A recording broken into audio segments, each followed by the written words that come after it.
serta Ustaz Ramli yang dihormati. Pada hari ini, kami kumpulan 4 akan membentangkan tugasan bertulis yang bertajuk Perlembagaan Malaysia dan Hubungan Etnik. Saya Nasyafrina binti Haslimi akan membentangkan subtopik 4.0 dan 4.1. Okey, apa itu perlembagaan? Perlembagaan merujuk kepada satu dokumen yang mengandung undang-undang dasar tentang prinsip asas yang dianggap penting untuk pemerintahan negara kita. Perlembagaan juga menyatakan secara jelas pembahagian kuasa antara semua badan dan institusi yang terlibat dalam pentadbiran sesebuah negara serta cara pentadbiran tersebut dilaksanakan.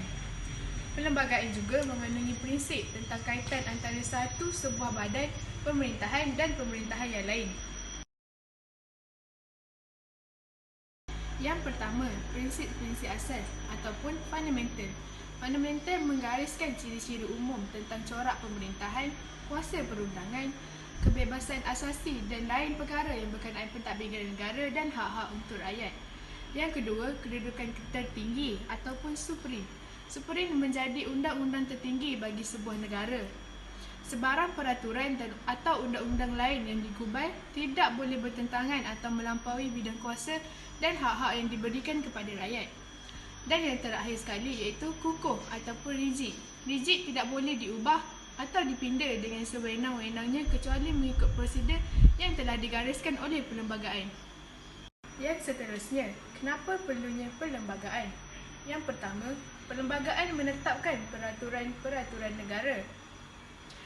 Yang kedua, perlembagaan menjadi garis panduan untuk negara kita.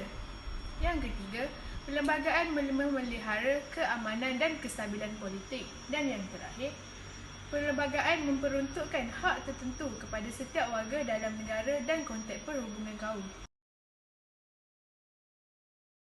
Selesai sudah 4.0 iaitu perlembagaan. Saya akan diteruskan pembentangan saya dengan 4.1 iaitu jenis dan peranan perlembagaan. Perlembagaan ada dua iaitu bertulis dan tidak bertulis. Bagi perlembagaan bertulis, ianya dikumpul dan disusun dalam satu kanun atau naskah. Namun, perlembagaan yang bertulis sukar untuk dipinda kerana ia telah tertulis di dalam satu naskah ataupun kanun. Bagi perlembagaan yang tidak bertulis, ia tidak dikumpul dalam satu kanun ataupun naskah. Ia cuma terkandung dalam adat ataupun tradisi. Antara contoh-contoh yang tidak bertulis adalah seperti keputusan mahkamah, parlimen, para ilmuwan atau undang-undang. Selesai sudah pembentangan saya kepada subtopik 4.0 dan 4.1. Saya serahkan kepada rakan saya, Fatin Maisarah untuk meneruskan pembentangan ini. Okey, terima kasih Syafrina atas pembentangan itu tadi. Hai, Assalamualaikum. Saya Fatin Maisarah. Sekarang saya akan membentangkan secara ringkas tentang Perjanjian Persekutuan Tanah Melayu 1948 sebelum saya mengupas dengan lebih mendalam tentang mengenai subtopik ini. Yang kedua, British bercadang untuk menyatukan negeri-negeri di Tanah Melayu di bawah satu pemerintahan bercorak yang dikenali sebagai Malayan Union. Langkah ini ialah satu usaha untuk membaiki kelemahan Tanah Melayu. Pada masa itu, di Tanah Melayu mempunyai 3 sistem pentadbiran berasingan iaitu negeri-negeri Selat, negeri-negeri Melayu bersekutu dan negeri-negeri Melayu tidak bersekutu. Apabila wujud 3 sistem pentadbiran berbeza ini, ia membuka jalan untuk tentera Jepun dengan mudah menakluk Tanah Melayu. Oleh itu, British berpendapat untuk menggabungkan negeri-negeri di Tanah Melayu di bawah satu pentadbiran secara berpusat bagi mengukuhkan pertahanan daripada ancaman luar. Kemudian British memansuhkan Malayan Union dan menggantikan dengan Persekutuan Tanah Melayu yang berkuat kuasa pada 1 Februari 1948 yang mengandungi 11 buah negeri yang mempunyai raja serta negeri-negeri selat iaitu Melaka dan Pulau Pinang. Perlembagaan Persekutuan Tanah Melayu 1948 membahagikan kuasa kepada 2 peringkat iaitu Kerajaan Pusat dan Kerajaan Negeri. Seiring itu, semua negeri mempunyai perlembagaan masing-masing sejak 1948. Penubuhan Persekutuan Tanah Melayu 1948 dapat dilihat sebagai satu langkah awal British untuk menyerahkan kuasa pemerintahan kepada rakyat tempatan secara berperingkat. Pada Julai 1955, pilihan raya umum pertama telah diadakan. Parti Perikatan yang dianggotai oleh UMNO, MCA dan MIC telah memenangi pilihan raya tersebut dengan 51/52 kerusi yang dipertandingkan. Akhirnya, Tuanku Abdul Rahman Putra telah dilantik menjadi Ketua Negeri Persekutuan Tanah Melayu. Okey, sekarang saya akan bagi sedikit info tambahan tentang proses penubuhan Persekutuan Tanah Melayu 1948. Di akhir penerangan saya ini nanti, anda semua dapat menerangkan tentang memahami tentang faktor-faktor pembentukan Persekutuan Tanah Melayu. Kedua, tuntutan orang Melayu. Ketiga, langkah-langkah pembentukan Persekutuan Tanah Melayu. Dan juga Perjanjian Persekutuan Tanah Melayu. Persekutuan Tanah Melayu telah dibentuk pada 1 Februari 1948 bagi menggantikan Malayan Union. Persekutuan ini terbentuk hasil daripada desakan orang Melayu supaya British mempertimbangkan pendapat dan kehendak mereka dalam perubahan politik di Tanah Melayu. Pembentukan persekutuan ini menunjukkan kejayaan orang tempatan menentang penjajahan baru British. Tahukah anda apakah faktor utama pembentukan persekutuan? Persekutuan Tanah Melayu terbentuk hasil daripada kejayaan orang Melayu yang bersatu membantah Malayan Union. Raja-raja dan rakyat bersatu padu untuk menentang Malayan Union. Mereka mendesak British menghidupkan semula dasar perlindungan, dan penentangan orang Melayu ni dia telah dipimpin oleh Datuk Wan Jaafar. Walaupun sikap politik orang Melayu yang sangat sederhana menyebabkan British menerima kehendak orang Melayu untuk memansuhkan Malayan Union dan digantikan dengan Persekutuan Tanah Melayu. Orang Melayu ini mereka menentang tanpa menggunakan kekerasan. Seterusnya ialah sokongan daripada pegawai British yang sedang berkhidmat di Tanah Melayu. Mereka membantu orang tempatan untuk menggantikan Malayan Union. Antaranya ialah Sir Malcolm MacDonald, Sir Edward Gen dan juga L.D. Gammon.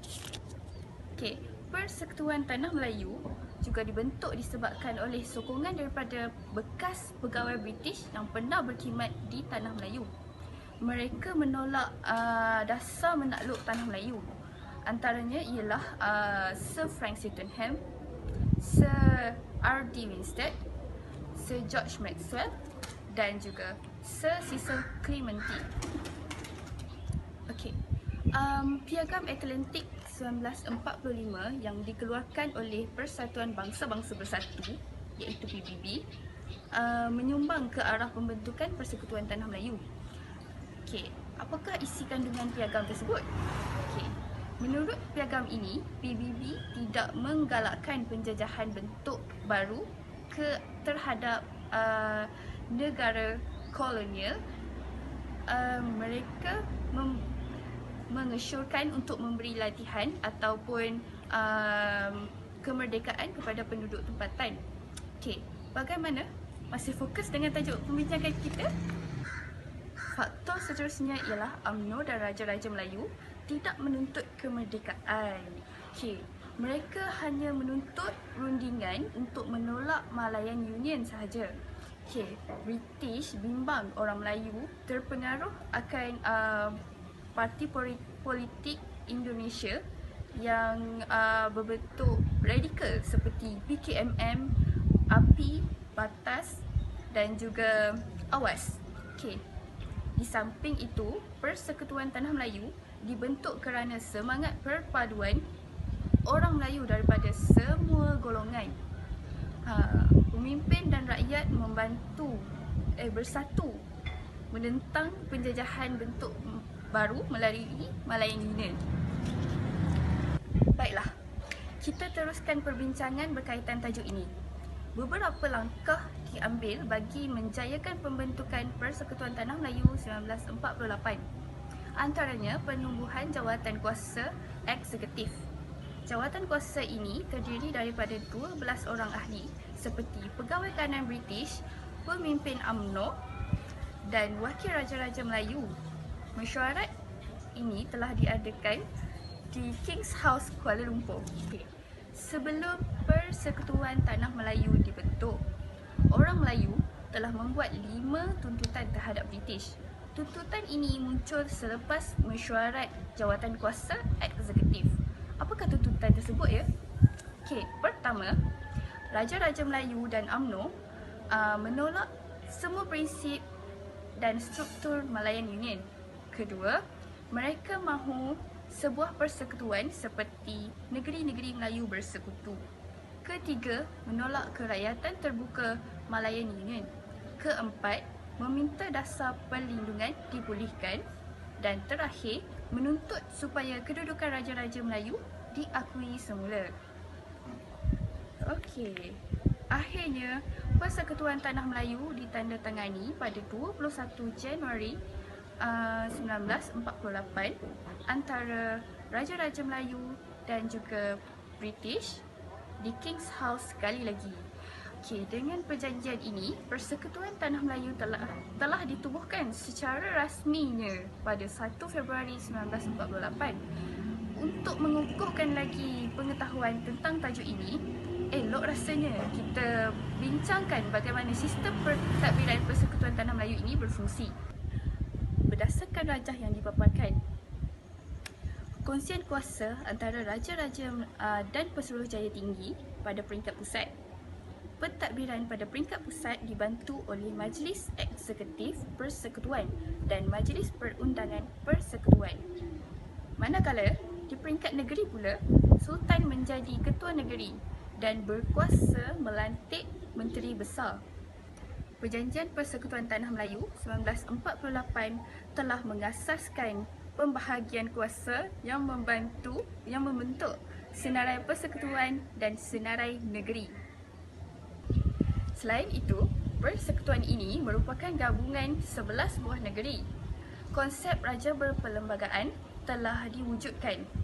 Kesan perjanjian ini dapat menjelaskan beberapa perkara yang menjadi persoalan pelbagai pihak sebelum ini. Syarat kerakyatan diperketatkan. Prinsip kerakyatan Jusoli adalah untuk rakyat Raja Melayu bagi negeri Melayu dan rakyat British bagi negeri-negeri selat, iaitu Melaka dan juga Pulau Pinang. British mengiktiraf semula ketuanan Melayu yang diakui sejak Perjanjian Pangku 1874. Raja Melayu dikekalkan kuasanya dalam pemerintahan. Setiap negeri mempunyai perlembagaan bertulis dengan British. Perlembagaan ini dikenali sebagai Undang-Undang Tubuh Negeri. Sekarang ini kita beransur kepada subtopik seterusnya, iaitu cadangan Suruhanjaya Red. Bagi melanjutkan perbincangan kita pada hari ini, saya akan menerangkan mengenai proses Suruhanjaya Red. Setelah Parti Perikatan memperoleh kemenangan besar dalam pilihan raya pada Julai 1995, sebuah Suruhanjaya bebas yang telah ditubuhkan yang dikenali sebagai Suruhanjaya Red pada Mac 1956. Suruhanjaya ini adalah untuk merangka perlembagaan baharu bagi Persekutuan Tanah Melayu sebagai usaha awal untuk ke arah kemerdekaan. Perkenalkan ahli jawatan kuasa Suruhanjaya Red.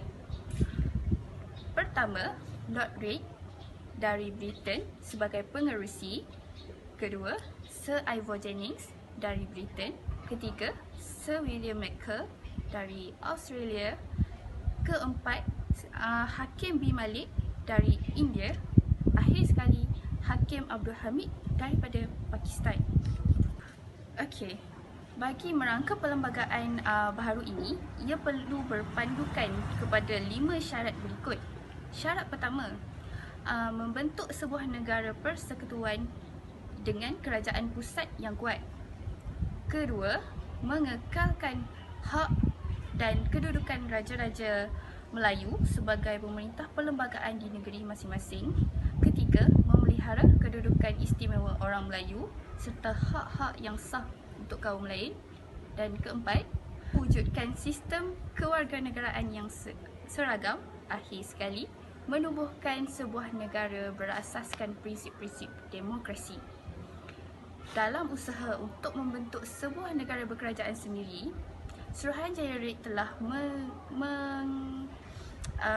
menyebabkan beberapa tinjauan dan pertemuan di seluruh negara untuk memperoleh pandangan daripada semua peringkat. Suruhanjaya Red telah menyebabkan 118 pertemuan di seluruh negara sepanjang Jun sehingga Oktober 1956.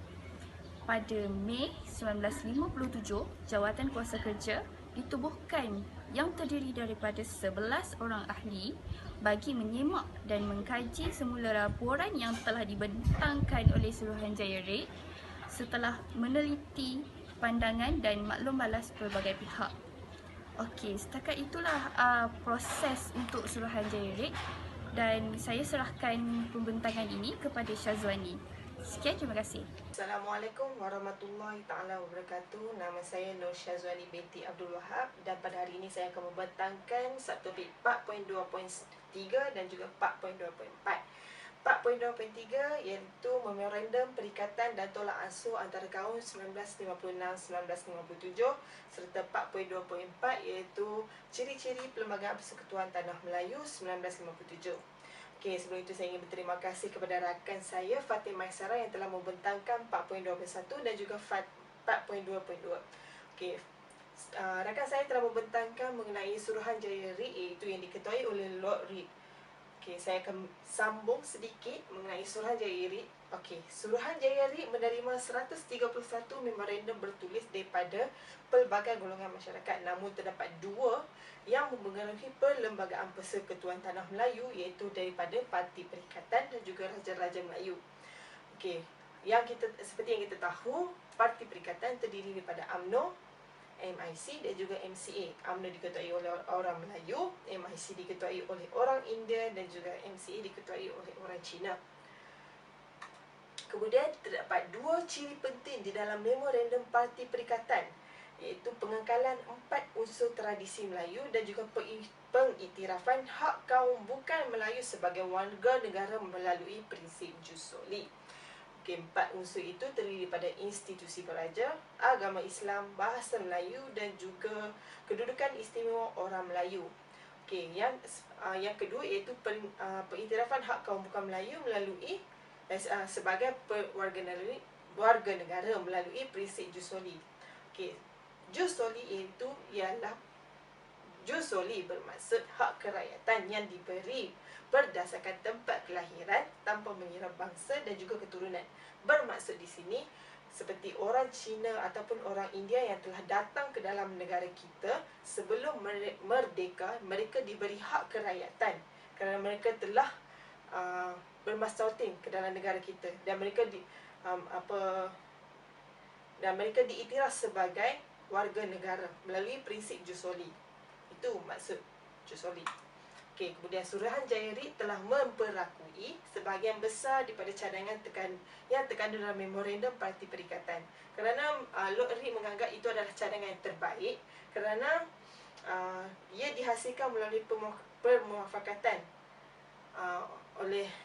daripada pelbagai kaum. Dan memorandum Parti Perikatan ini dilihat sejajar dengan ketetapan British yang hanya akan memberi kemerdekaan kepada Tanah Melayu sekiranya penduduk bersedia bekerjasama dan mewujudkan perpaduan. Okey, kita teruskan dengan subtopik yang keempat iaitu 4.2.4 iaitu ciri-ciri Perlembagaan Persekutuan Tanah Melayu 1957. Okey, terdapat 5 ciri-ciri Perlembagaan Persekutuan Tanah Melayu 1957 iaitu yang pertama, Ketua Negara iaitu yang di-Pertuan Agong yang dipilih daripada 9 orang Raja-Raja Melayu yang memegang tempoh selama 5 tahun. Dan yang kedua, Ketua Kerajaan iaitu Perdana Menteri dilantik dalam kalangan parti yang mempunyai bilangan anggota majoriti dalam Dewan Rakyat dan memegang dan mengetuai sebuah kabinet sebagai pemerintah yang tertinggi. Yang ketiga, sebuah badan perundangan yang mengandungi Dewan Rakyat dan juga Dewan Negara. Yang keempat, ketua perlembagaan pada peringkat negeri ialah Sultan ataupun Gubernur, manakala ketua kerajaan Menteri Besar ataupun ketua menteri.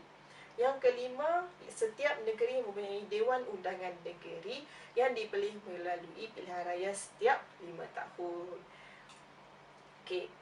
Perlembagaan juga memperuntukkan beberapa syarat bagi membolehkan kaum bukan Melayu diberi taraf warga negara. Yang pertama, mereka yang telah menjadi warga negara persekutuan sebelum merdeka. Yang kedua, mereka yang dilahirkan di persekutuan pada ataupun selepas merdeka. Yang ketiga, mereka yang berumur 18 tahun ke atas, dilahirkan di persekutuan dan telah bermastautin selama 5 hingga 7 tahun, boleh bertutur bahasa Melayu dan mengangkat sumpah setia. Yang keempat, mereka yang berumur 21 tahun ke atas, lahir di luar persekutuan tetapi bermastautin selama 8 tahun dari 12 tahun yang terdahulu, boleh bertutur dalam bahasa Melayu dan mengangkat sumpah setia. Dari segi peruntukan bahasa Melayu dijadikan bahasa kebangsaan, namun pembelajaran dan penggunaan bahasa ibunda bagi kaum-kaum lain secara umumnya tidak dilarang. Seperti kita tahu, kita ada sekolah SJKC, Sekolah Jenis Kebangsaan Cina, dan Sekolah Jenis Kebangsaan Tamil, dan mereka menggunakan bahasa mereka sendiri, dan itu tidak dilarang. Okey, kemudian yang kedua, bahasa Inggeris terus digunakan dalam semua urusan rasmi kerajaan untuk tempoh 10 tahun selepas merdeka. Tapi hanya 10 tahun selepas merdeka. Sekarang segala urusan rasmi di negara menggunakan bahasa Melayu. Tidak lagi menggunakan bahasa Inggeris. Okey, dari segi peruntukan agama dan keistimewaan orang Melayu, agama Islam sebagai agama rasmi, namun agama-agama lain boleh diamalkan secara bebas. Kita tahu agama Buddha untuk orang Cina, agama Kristian, India, agama Hindu boleh, mereka boleh mengamalkan selagi mana tidak mengganggu orang lain. Dan kemudian yang kedua, kedudukan istimewa orang Melayu dijamin oleh perlembagaan, iaitu seperti berhubungan tanah di kawasan simpanan, kuota dalam perkhidmatan awam, iaitu kemudian pemberian beasiswa macam kita, anak mara, kita diberi keistimewaan kerana kita adalah hak orang Melayu. Kita ni diberi keistimewaan kita kerana melalui memorandum kita ni, kedudukan kita sebagai orang Melayu ni dijaga. Okay. Kemudian dari segi struktur kerajaan masa sekarang ini, terdapat 5 yang membentuk struktur kerajaan sekarang, iaitu yang pertama, Ketua Negara Persekutuan, iaitu yang di-Pertua Agong. Yang kedua, Parlimen yang terdiri pada Dewan Rakyat dan juga Dewan Negara. Yang ketiga, Ketua Negeri dan juga Ketua Kerajaan Negeri. Yang keempat, Dewan Undangan Negeri untuk setiap negeri serta Ketua Kerajaan Persekutuan yang diketuai oleh Perdana Menteri. Okey, sekian daripada saya. Kemudian saya akan serahkan saya punya pembentangan kepada Nurliana binti Moisa untuk teruskan. Sekian, terima kasih.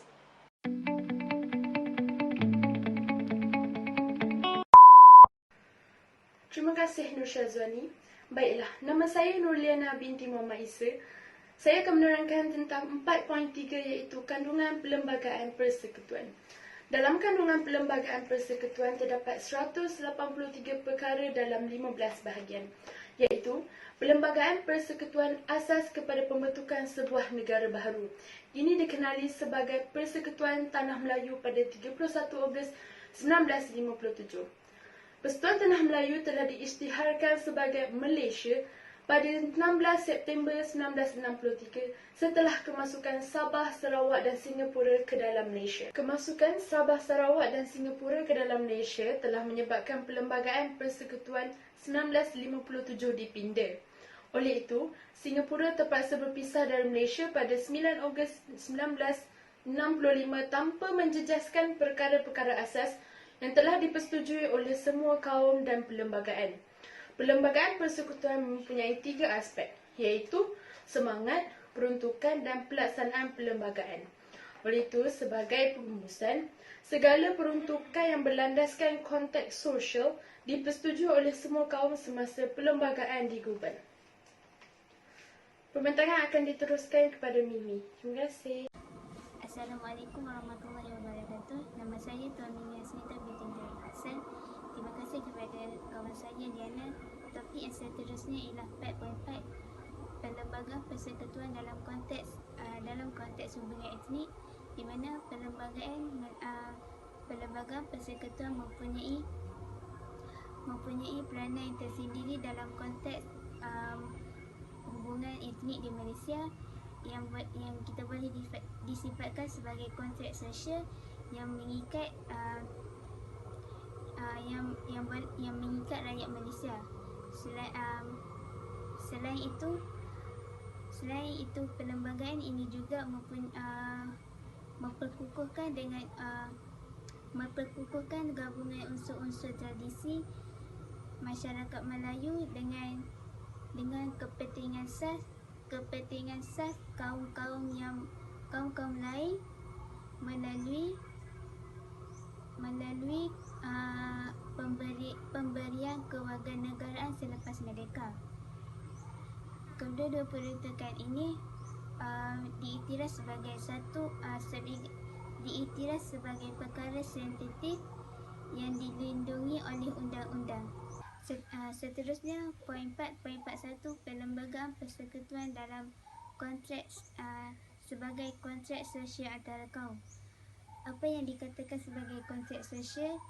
Dalam konteks sosial dalam konteks Perlembagaan Persekutuan ialah pemufakatan yang dicapai sebelum merdeka antara para pemimpin parti perikatan iaitu UMNO, MCA dengan MIC yang mewakili 3 kaum terbesar di tanah Melayu iaitu Melayu, Cina dengan India dalam rundingan kemerdekaan dan proses untuk mengubah perlembagaan. Mufakatan ini dapat disifatkan sebagai persetujuan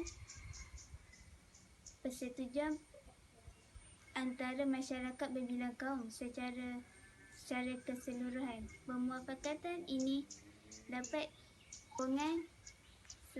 sebagian besar rakyat yang digambarkan melalui kejayaan, kecemerlangan parti perikatan dalam pilihan raya umum pada tahun 1955.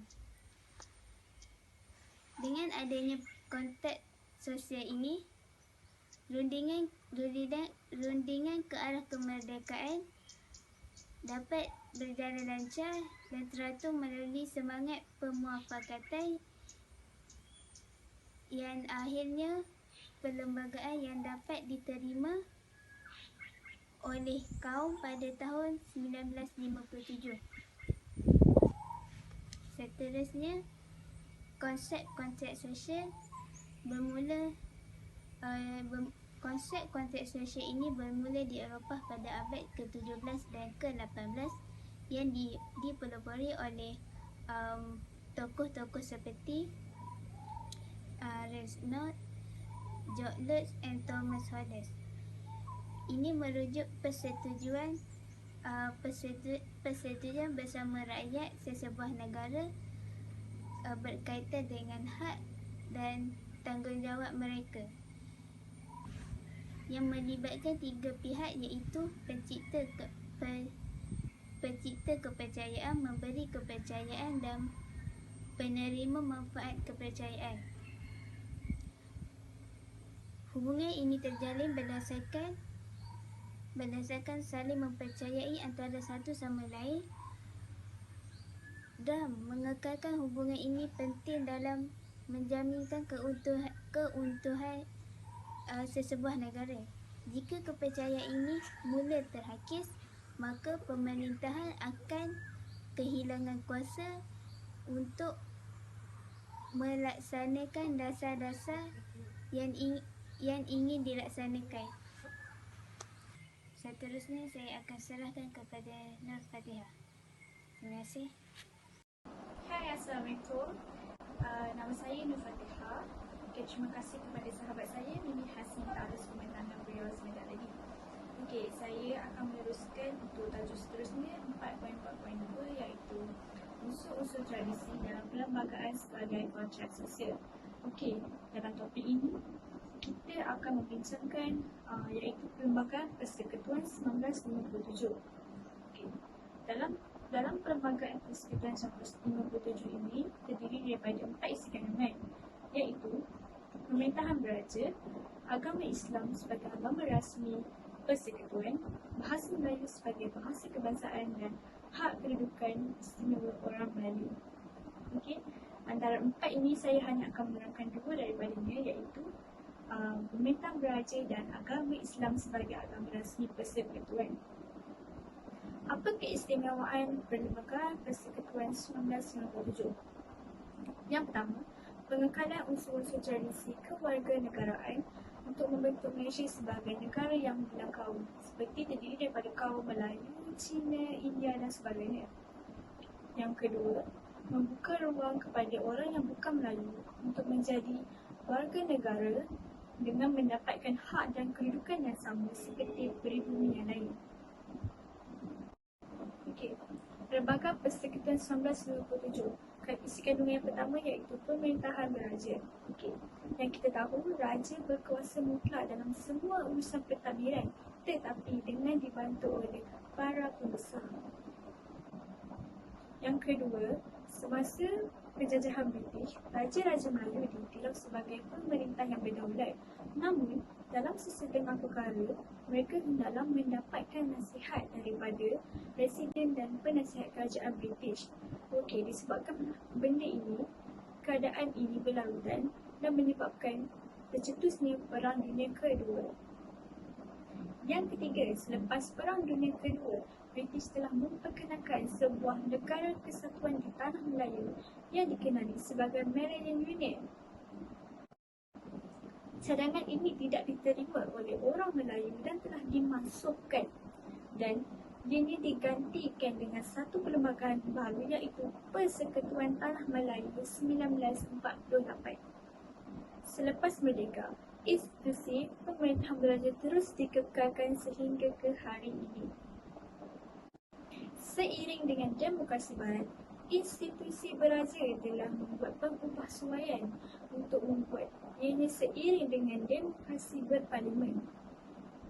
Mengikut peruntukan baharu Perlembagaan Persekutuan 1957, raja-raja daripada 9 buah negeri iaitu Kedah, Perak, Perlis, Selangor, Johor, Negeri Sembilan, Pahang, Kelantan dan Terengganu dikekalkan sebagai raja-raja berperlembagaan. Raja-raja tidak lagi berkuasa mutlak kerana telah dibataskan oleh perlembagaan. Raja-raja menjalankan tugas mengikut undang-undang di peringkat persekutuan dan negeri. Raja-raja tidak lagi memegang kuasa secara langsung tetapi diberi amanat kepada pemimpin yang diberi mandat oleh rakyat melalui pilihan raya yang diadakan sekali dalam masa 5 tahun. Perlembagaan Persekutuan yang kedua adalah agama Islam. Okey, yang kita sedia tahu, agama Islam mula bertapak pada abad ke-17 yang dibawa oleh perdagangan Arab ke Asia Tenggara dan seterusnya dibawa ke Melaka. Ini telah menyebabkan Raja-Raja Melaka menjadi ketua agama Islam dan Undang-Undang Kanun Melaka yang ditulis oleh Sultan Muzaffar Shah dan Undang-Undang Laut Melaka telah digubal berdasarkan hukum-hukum Islam. Bagi Perlembagaan Negeri Johor 1895 terdiri daripada 3 syarat iaitu pemerintah hendaklah berbangsa Melayu, berketurunan di Raja Johor dan beragama Islam. Sama juga seperti Perlembagaan Negeri Terengganu 1911.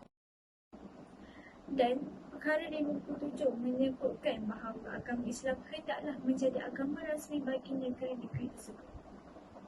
Penjajah British yang melalui Penjajah Pampul 1874 berjaya menasihati raja dalam pentadbiran. Namun, ada istimewa adat Melayu dan agama Islam tetap harus dikekalkan. Ini kerana British tidak masuk campur dalam urusan berkaitan sejak Barat meluaskan kuasa di negeri-negeri Melayu.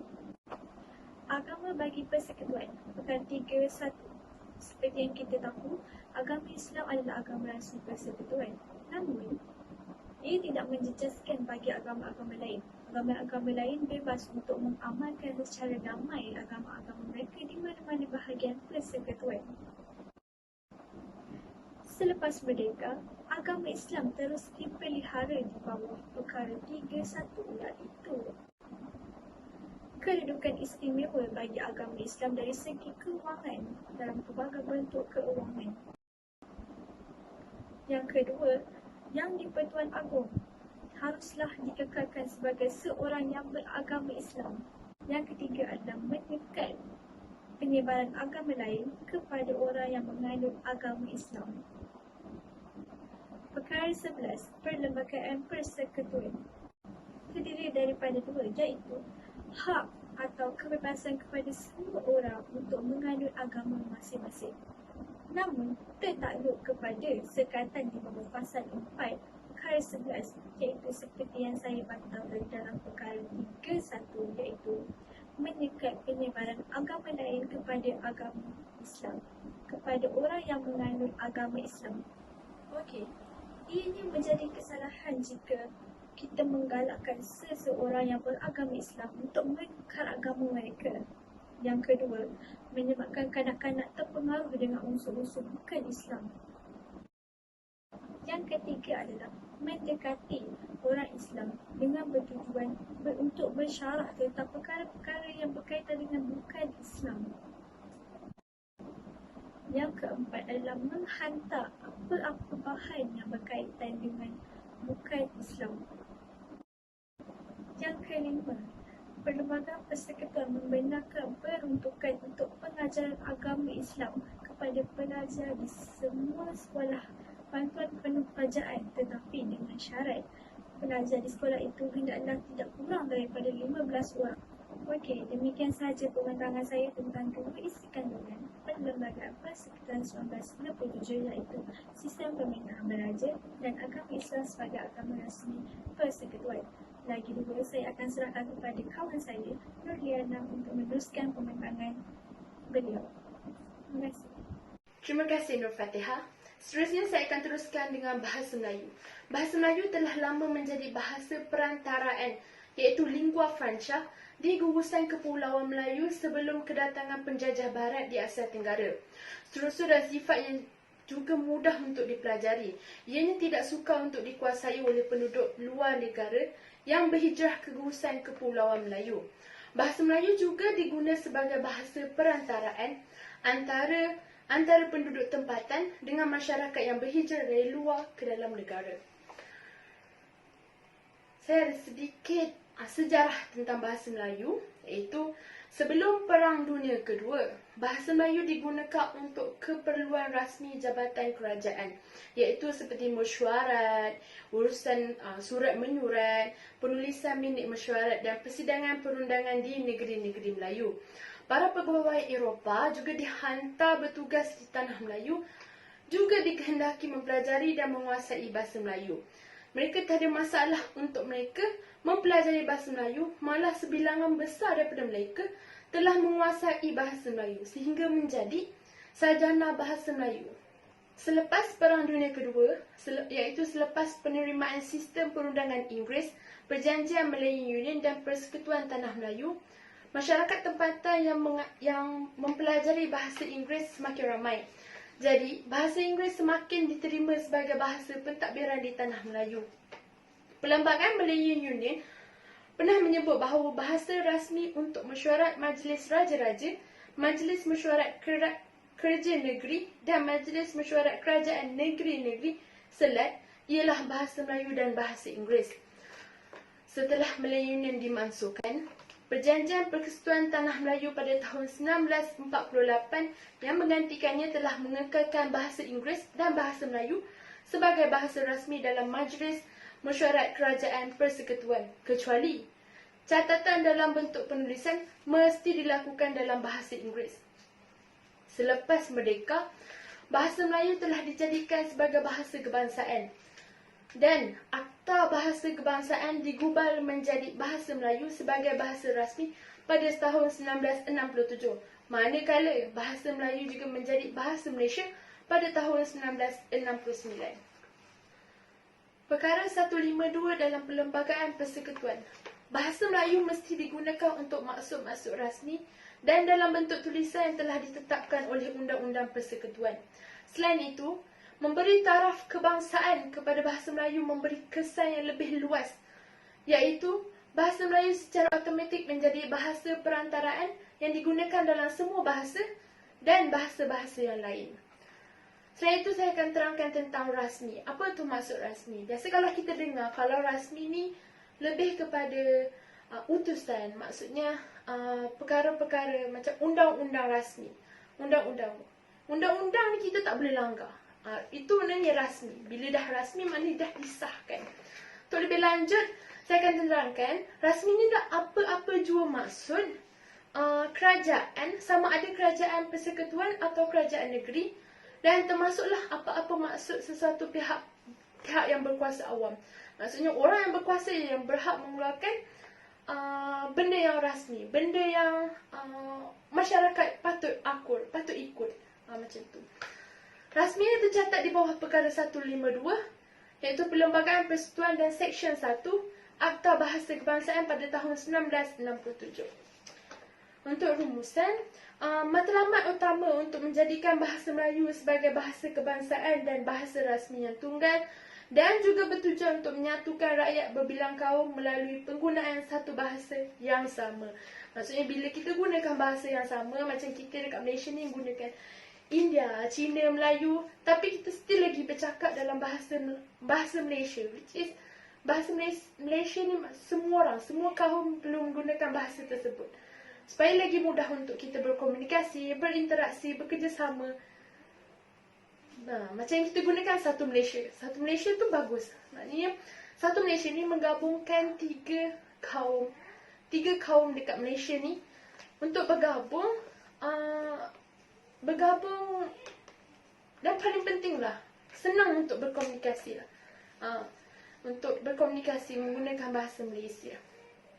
Seterusnya saya akan menerangkan tentang kedudukan istimewa orang Melayu. Pada perkara 153 Perlembagaan Persekutuan, YDPA iaitu Yang di-Pertuan Agong bertanggungjawab memelihara kedudukan istimewa orang Melayu dan kaum Bumi Putera di Sabah dan Sarawak serta kepentingan sah bagi kaum-kaum yang lain. Pada mulanya, peruntukan untuk beri keutamaan kepada orang Melayu ni tidak dimasukkan di dalam perjanjian di antara Raja-Raja Melayu dengan Kerajaan British. Namun akibat beberapa perjanjian telah ditandatangani dengan Kerajaan British, hal ini menyebabkan Raja-Raja Melayu ni terpaksa menurut nasihat Presiden British dalam bahagian pentadbiran. Kecuali hal-hal yang melibatkan agama Islam,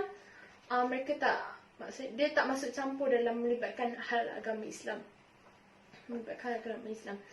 Keadaan semakin teruk apabila kerajaan British ni mengamalkan pintu terbuka. Pintu terbuka dengan membawa kaum Cina dan kaum India untuk masuk ke tanah Melayu pada pertengahan abad ke-20. Tujuan dia untuk pelombongan biji timah dan ladang getah.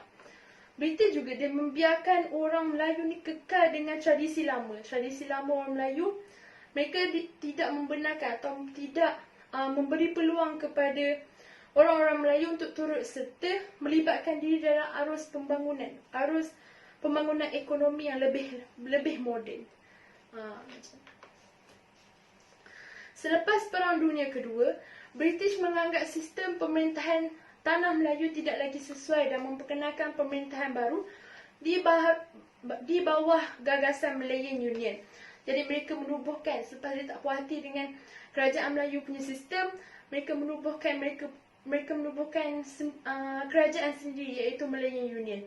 Dalam Perlembagaan Union tu pada tahun 1946, mereka menyatakan bahawa kedudukan dan kuasa Raja-Raja Melayu dihadkan untuk keperluan rasmi kepada perkara-perkara kecil. Bila dia dah ubah segalanya, dah buat Malayan Union, dia jadikan kita punya raja-raja, kuasa raja-raja Melayu ni dihadkan untuk keperluan rasmi sahaja ataupun perkara-perkara kecil. Hak dan kedudukan istimewa orang Melayu juga sebagai penduduk tidak disebut langsung, Seterusnya, Malayan Union diganti kepada Persekutuan Tanah Melayu.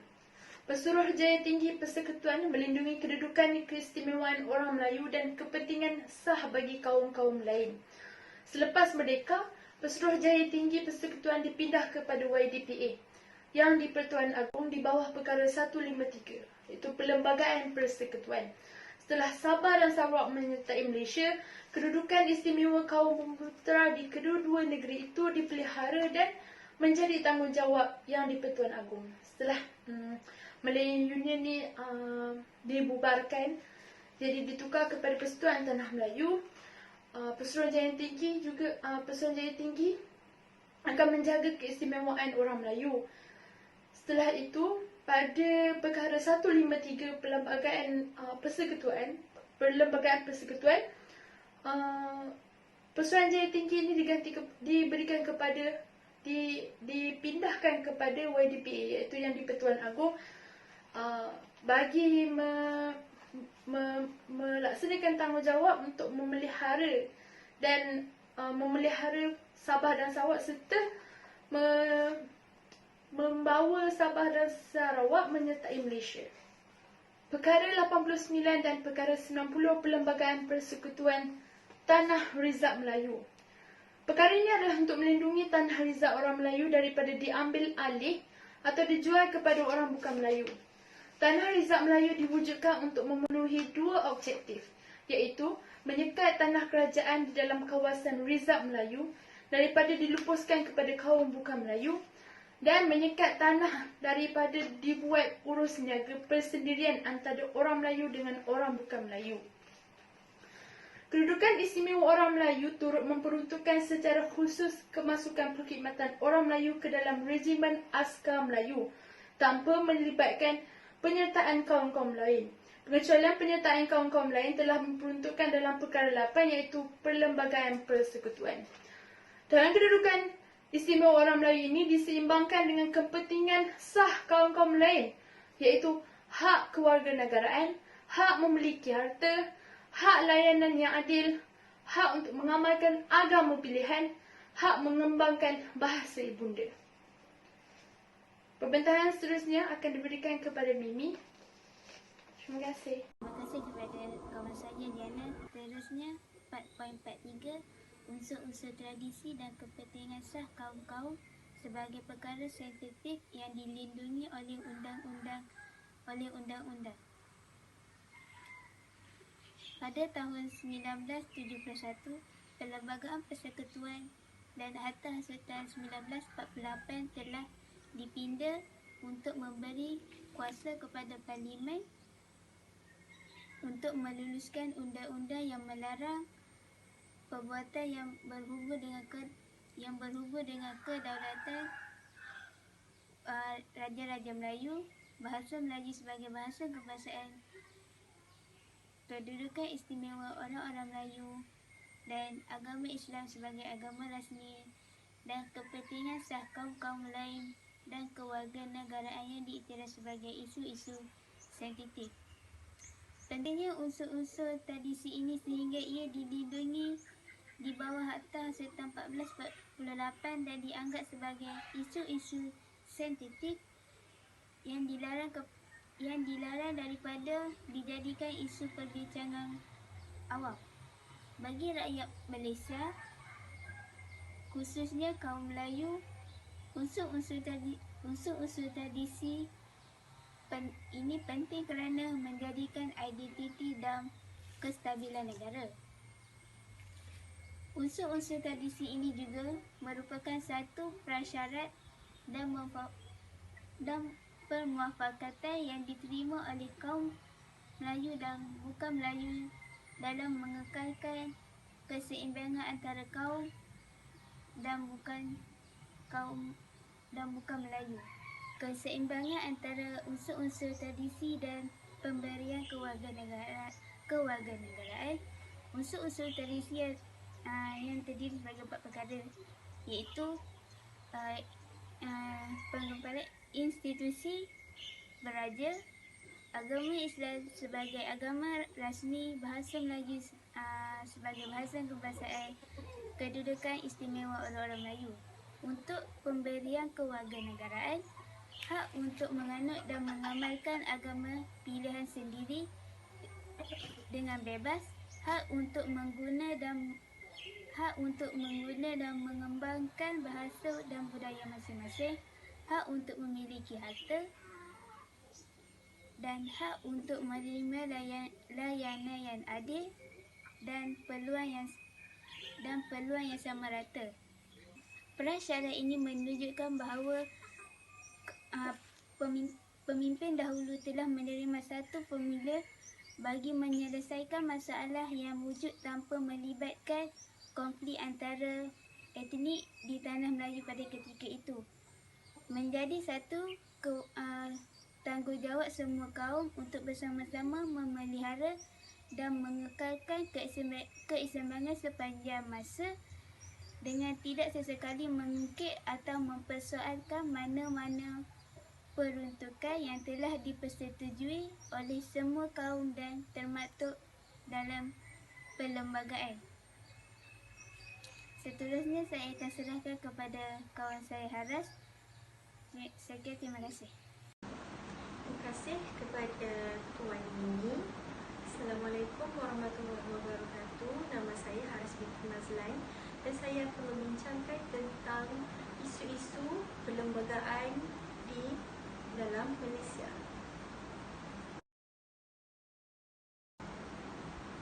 Perkara 3 ialah Islam ialah agama bagi persekutuan.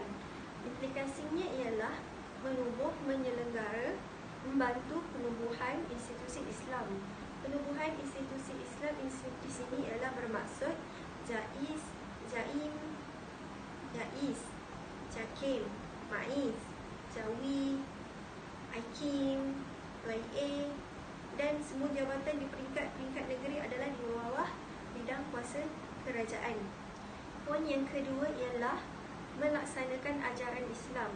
Medium untuk menyebarkan Islam itu secara rasminya boleh dibuat, tetapi dari sudut implikasi undang-undang, agama lain tak boleh menyebarkan secara terang-terangan dan sebagainya.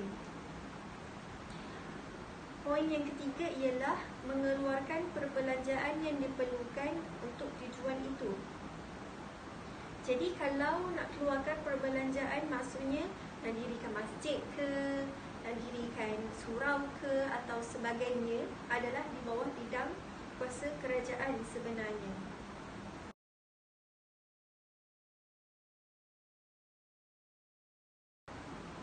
Maksudnya di sini, agama-agama lain bebas diamalkan di Malaysia sebab Islam sebagai agama persekutuan diimbangi dengan kebebasan beragama.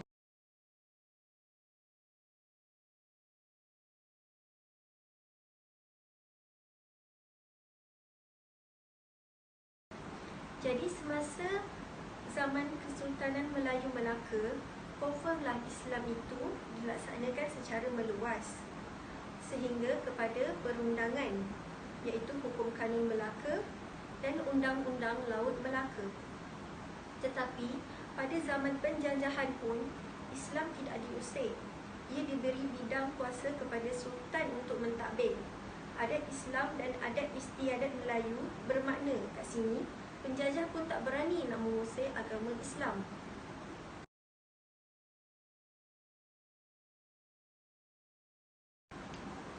Jadi kat sini contohnya penjajah masuk, dia dah nampak sistem itu telah berjalan dalam negeri itu. Sebab itu dia tidak usik dari segi agama, apa yang ada kaitan dengan agama.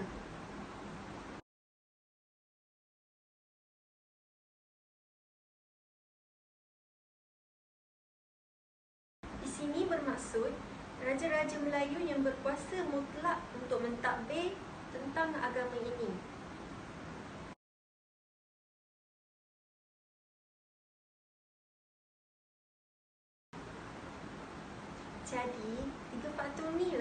menjadi seorang Melayu. Kalau tak, Melayu hanya pada nama. Secara praktikalnya, tidak Melayu. Yang pertama, kalau Melayu, mestilah Islam. Bila sebut Islam, kita mestilah mengamalkan ajaran Islam. Yang kedua, bertutur dalam bahasa Melayu. Tapi ramai orang Melayu zaman sekarang tak pandai bertutur dalam bahasa Melayu. Saya akan meneruskan dengan perkara 5, kebebasan diri. Kebebasan diri ini bermaksud hak atau kebebasan yang kita punya sebagai seorang manusia. Dalam kebebasan diri ini terdapat 5 pasal yang terkandung dalam ni. Yang pertama,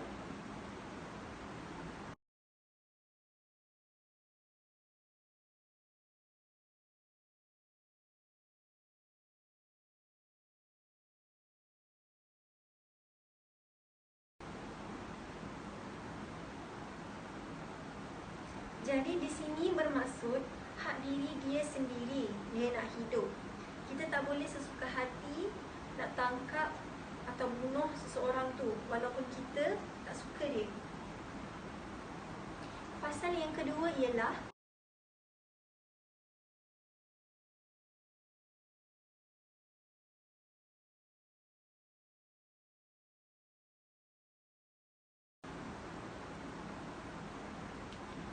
di sini saya boleh bagi contoh macam satu polis ni dia nak pergi tangkap seseorang. Lepas tu bila disiasat, mangsa tu sebenarnya tidak bersalah. Jadi kita sendiri yang menjadi mangsa ni ada hak untuk membela diri kita sendiri dan kita ada hak untuk disiasat. Pasal yang ketiga ialah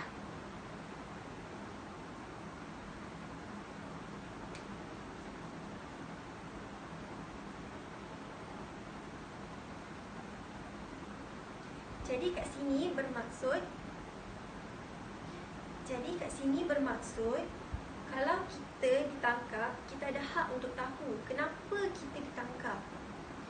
Dan juga kita boleh membela diri kita sendiri. Kita boleh upah lawyer untuk membela kita. Kalau kita tidak mempunyai wang yang cukup untuk membela diri sendiri, kerajaan akan memperuntukkan seorang lawyer untuk membela kita yang dipanggil sebagai bantuan guaman. Pasal yang terakhir ialah pasal 4.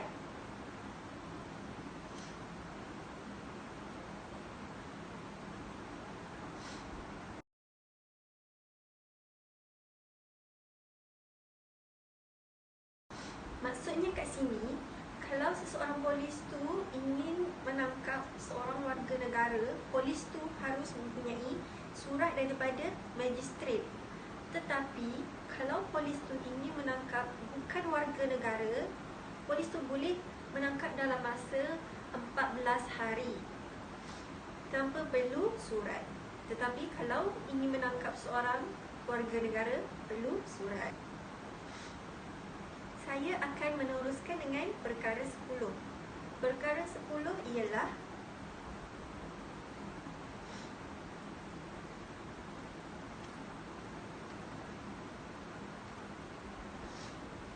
jadi kat sini bermaksud setiap warga negara boleh bebas untuk bersuara. Nak kecam boleh, tetapi tidak boleh menyentuh 3 benda ni: Islam, hak orang Melayu dan juga Raja-Raja Melayu. Kita juga dibenarkan untuk berhimpun dan membuat ceramah. Apa semua tu, tak ada masalah.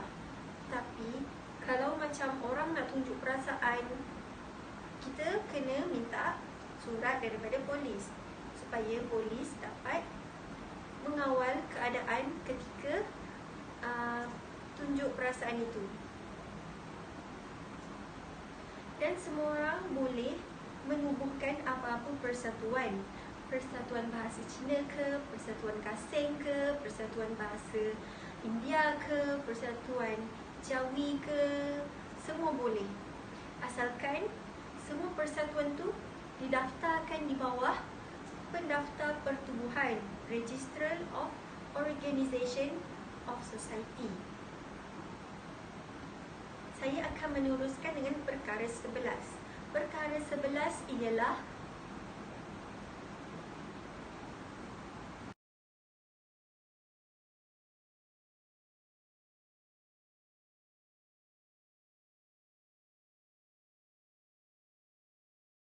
apabila kita meminta apa-apa cukai, wang yang kita dapat tu kita hanya guna untuk agama sahaja. Kita tak boleh guna untuk benda lain.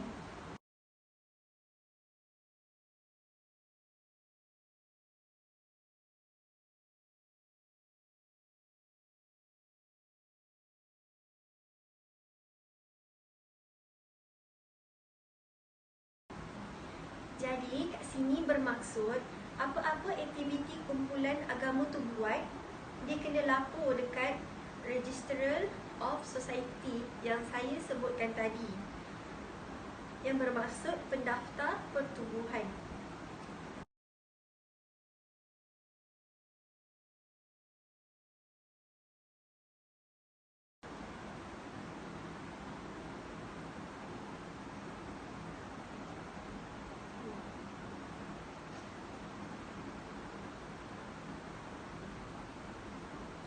Kat sini bermaksud yang menjaga labuan, wilayah persekutuan dan sebagainya itu ialah yang di Pertuan Agong.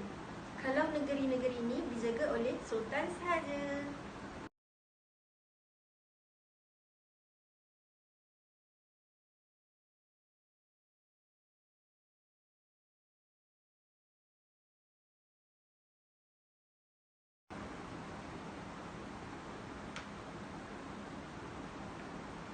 Apa-apa yang kita buat dalam persatuan tadi, ia tidak boleh bercanggah dengan undang-undang yang telah ditetapkan. Mestilah kita kena ikut selari je semua.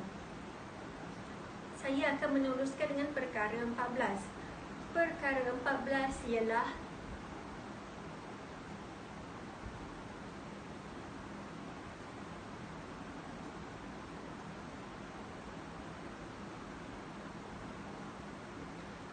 kat sini bermaksud kalau ibu bapa tu warga negara dan anak dia dilahirkan di Malaysia, secara automatik anak dia akan menjadi warga negara Malaysia. Kecuali kalau ada kes yang kalau saya berkahwin dengan lelaki yang bukan warga negara. Jadi untuk mendapatkan anak saya sebagai warga negara itu adalah agak susah. Saya akan meneruskan dengan perkara 38. Perkara 38 ialah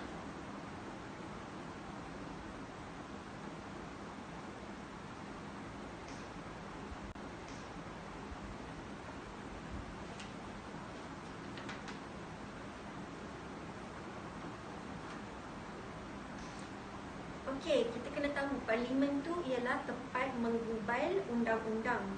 Jadi, bila dia nak buat undang-undang, dia tak boleh menyentuh hak Raja Melayu, orang Melayu, Islam dan bahasa Melayu. Sebagai contoh, menyentuh kedudukan orang Melayu ialah orang Melayu ni ada keistimewaan dalam pendidikan dan pekerjaan. Dalam bidang pekerjaan yang saya tahu ialah kena 80% pekerja Melayu bekerja dalam sektor kerajaan itu. Saya akan meneruskan dengan perkara 89. Perkara 89 ialah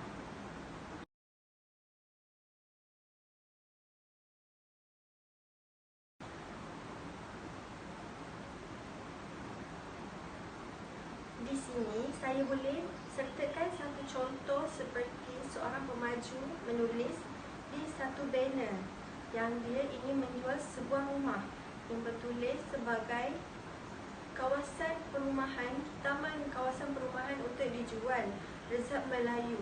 Di sini bermaksud hanya orang Melayu sahaja boleh beli tanah itu. Bangsa-bangsa lain tidak dibenarkan untuk membeli tanah kawasan perumahan itu. Tetapi kalau seorang pemaju itu tulis itu kawasan perumahan untuk dijual, tetapi pegangannya bebas. Maksudnya di sini boleh beli, semua bangsa boleh beli. Jadi di sini merupakan dua perbezaan yang berbeza. Dia akan meneruskan dengan perkara 121. Perkara 121 ialah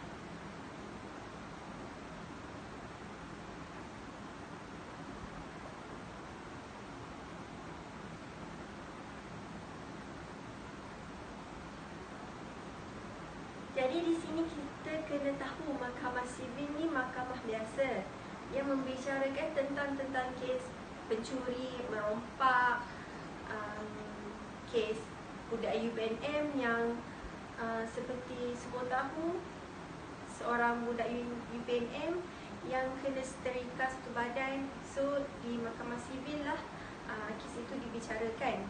Manakala di mahkamah syariah, kes-kes yang dibicarakan hanyalah berkaitan dengan Islam sahaja, seperti perkahwinan dan sebagainya. Jadi mahkamah sivil dengan mahkamah syariah ni kita tak boleh campur dia. Tak boleh campur dalam satu mahkamah sebab peraturannya berbeza. Tak macam di Arab Saudi. Arab Saudi yang seperti kita tahu, dia ada satu je mahkamah, mahkamah syariah. Dan juga di Aceh. Aceh pun menggunakan mahkamah syariah saja. Sebab tu di Aceh dia ada hukum hudud. Saya akan meneruskan dengan perkara 150. Perkara 150 ialah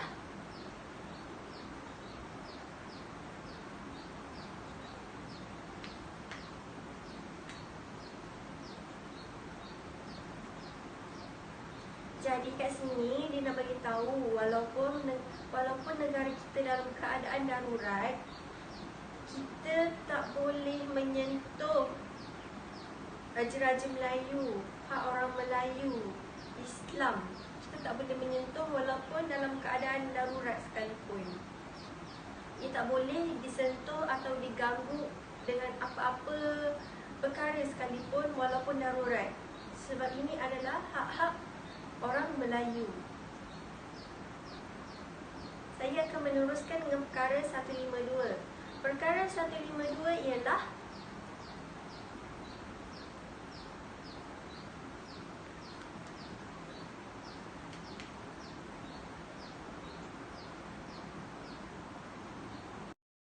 jadi kita memang kena guna bahasa Melayu sebagai bahasa rasmi kita. Maknanya kita kena guna dalam urusan-urusan rasmi seperti dalam TV, di sekolah, dalam radio, dalam ucapan-ucapan rasmi dan sebagainya. Kita kena guna bahasa Melayu sebagai bahasa rasmi kita. Kita tak boleh guna bahasa lain. Kalau bangsa-bangsa lain ingin menggunakan bahasa mereka sendiri, boleh, tetapi dalam perbincangan mereka sahaja dan perbualan mereka sahaja. Tidak boleh digunakan dalam urusan-urusan rasmi di Malaysia ini. Bahasa lain dibenarkan untuk digunakan, tetapi dalam perbincangan dan perbualan mereka sahaja. Saya akan meneruskan dengan perkara 153. Perkara 153 ialah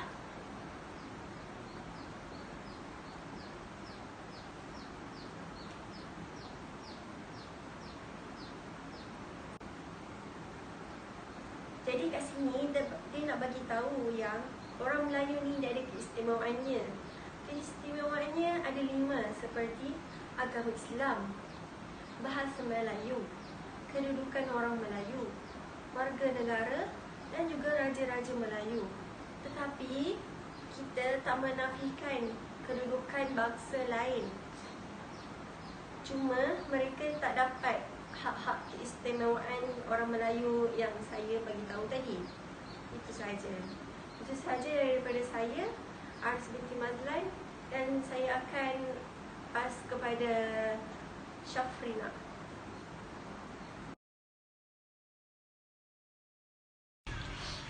Terima kasih rakan saya Haras Mazlan atas pembentangan sebentar tadi. Seterusnya, saya akan membentangkan subtopik 4.45 iaitu kewarganegaraan. Kewarganegaraan merupakan satu aspek penting yang terkandung dalam perlembagaan persekutuan.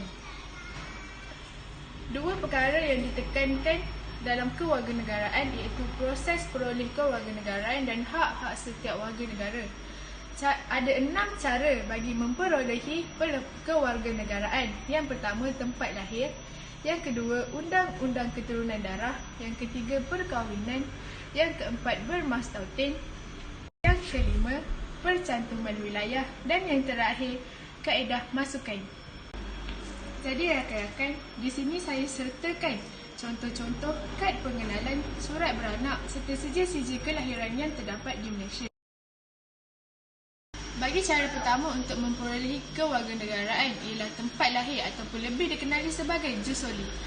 Kewarganegaraan ini diberikan kepada yang lahir antara Hari Merdeka dari 1 Oktober 1962 tanpa mengira warga negara ibu ataupun bapa.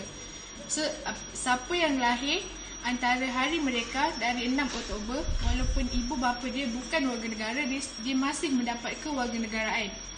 Yang kedua, jika kelahiran jatuh selepas September 1965, beliau perlu mematuhi salah satu syarat di bawah. Yang pertama, ibu atau bapa mestilah warga negara ketika dilahirkan.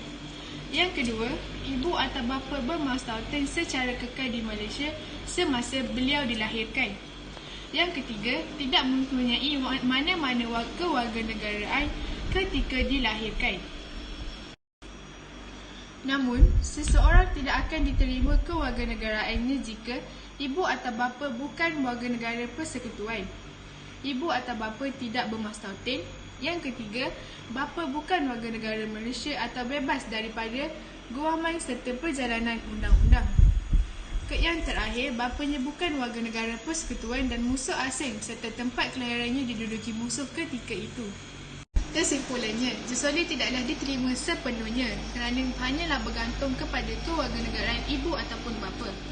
Yang kedua ialah kewarganegaraan melalui undang-undang keturunan darah ataupun jus sanguinis.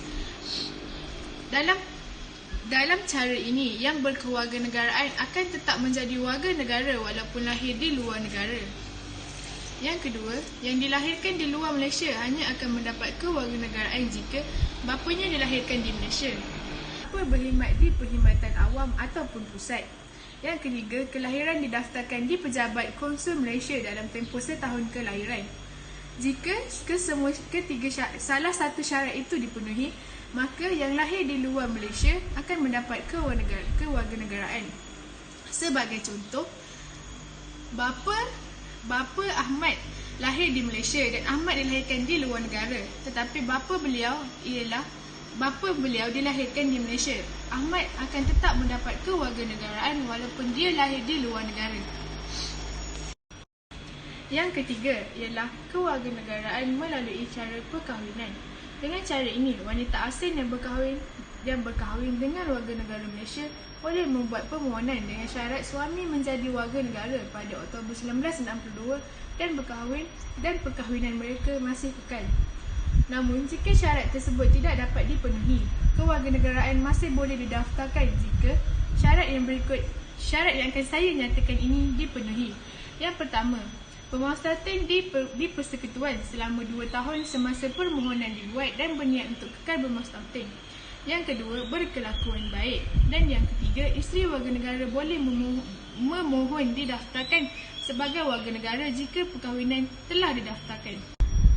Yang keempat ialah cara memperolehi kewarganegaraan melalui bermastautin ataupun kaedah pendaftaran. Yang pertama, melalui kaedah ini, mestilah yang berumur 21 tahun ke bawah serta ibu bapanya warga negara. Yang kedua, berumur 21 tahun ke bawah dan lahir awal Oktober 1962 serta bapanya ialah warga negara pada ketika itu dan pada permohonan dibuat. Dan yang ketiga, umur 21 tahun ke bawah dengan alasan yang khas. Yang keempat, berumur 18 tahun ke atas dan dilahirkan di persekutuan sebelum Hari Merdeka dan memenuhi syarat-syarat yang akan saya nyatakan. Syarat yang pertama ialah bermastautin dalam persekutuan selama 5 tahun dari 7 tahun terdahulu hingga tarikh permohonan. Yang kedua, berniat untuk kekal bermastautin. Dan yang ketiga, tahu bahasa Melayu. Seterusnya, Bagi memperoleh kewarganegaraan melalui kaedah pendaftaran, umur hendaklah 18 tahun ke atas pada hari Malaysia dan telah bermuastatin di Sabah dan Sarawak serta telah memohon sebelum September 1971 dan memenuhi syarat-syarat yang akan saya nyatakan. Syarat yang pertama, bermuastatin sebelum Hari Malaysia di Sabah atau Sarawak atau di mana-mana negeri di Malaysia dalam tempoh 10 tahun sebelum memohon. Yang kedua, berniat untuk kekal bermuastatin. Yang ketiga, berkelakuan baik. Dan yang terakhir, tahu bahasa Melayu, bahasa Inggeris atau bahasa Sabah dan Sarawak. Rakan-rakan serta Ustaz Ramli yang saya hormati, kita masih lagi di dalam kaedah kemasukan. Di dalam kaedah kemasukan melalui perkara 19-4 membenturkan jika seseorang bermuastatin sebelum Hari Malaysia di wilayah yang terkandung dalam negeri Sabah ataupun Sarawak dikira sebagai bermuastatin di Persekutuan dan dikira bermuastatin di Singapura sebelum Hari Malaysia atau dengan kebenaran Kerajaan Persekutuan dan bermuastatin di Singapura boleh dikira sebagai bermuastatin juga di Persekutuan. Yang kedua, yang dilahirkan di Malaysia tapi bermuastatin tetap di negara boleh memohon kewarganegaraan di dalam perkara 19. Orang asing yang berumur 21 tahun ke atas boleh memohon sekiranya memenuhi beberapa syarat yang akan saya sertakan. Yang pertama, telah bermuastatin di Persekutuan bagi tempoh 10 tahun dalam masa 12 tahun. Sebagai contoh, Ahmad ialah warga negara Indonesia tetapi telah menetap di Malaysia selama 12 tahun ataupun lebih. Jadi beliau boleh memohon permohonan kewarganegaraan di Malaysia kerana telah bermuastatin dalam tempoh 10 tahun di dalam 12 tahun yang telah saya beritahu tadi. Seterusnya, berkelakuan baik dan yang terakhir mempunyai pengetahuan di dalam bahasa Melayu. Di kaedah memperoleh kewarganegaraan yang terakhir ialah percantuman wilayah. Di dalam perkara 22, sebarang wilayah baru yang diterima masuk ke Persekutuan, Parlimen boleh melalui undang-undang dan boleh menentukan golongan yang menjadi warga negara atas sebab kaitan dengan wilayah serta tarikh mula warga negara. Oleh itu, tidak ada mana-mana negeri yang masuk selepas Hari Malaysia, maka kuasa percantuman wilayah ini belum digunakan oleh Parlimen. Saya teruskan lagi dengan topik 4.4.6 iaitu kewarganegaraan dan hubungan etnik. Di sini saya akan nyatakan hak-hak dan keistimewaan sebagai warga negara. Yang pertama, memegang pelbagai jawatan dalam perkhidmatan kerajaan.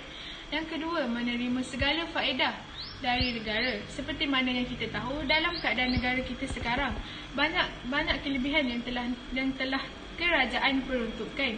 Sebagai contoh, bantuan sehari hidup yang dulunya dikenali sebagai bantuan rakyat satu Malaysia dan sekarang bantuan nasional yang telah kerajaan salurkan kepada kita. Seterusnya, yang ketiga ialah perlindungan dari negara.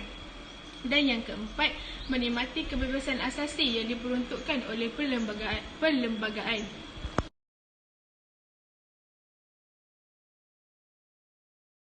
Seterusnya, saya akan rumuskan serba sedikit mengenai bab 4 ini. Yang pertama, perlembagaan telah digubal berasaskan semangat muafakat dan tolak ansur antara kaum. Yang kedua, perlembagaan persekutuan bukan sahaja satu panduan yang lengkap tentang pentadbiran negara, malah berkemampuan untuk membentuk sifat dan rupa bentuk masyarakat yang ingin dibentuk dalam sesebuah negara yang merdeka dan berdaulat yang kita gelarkan Malaysia. Dan yang terakhir, sebagai warga negara, rakyat seharusnya menghayati dan meneruskan kewibawaan perlembagaan itu agar terus hidup dan mempertahankan oleh setiap rakyat yang mengaku taat setia kepada negara. Dengan itu, tamatlah sudah pembentangan daripada kumpulan kami. Sekian, terima kasih.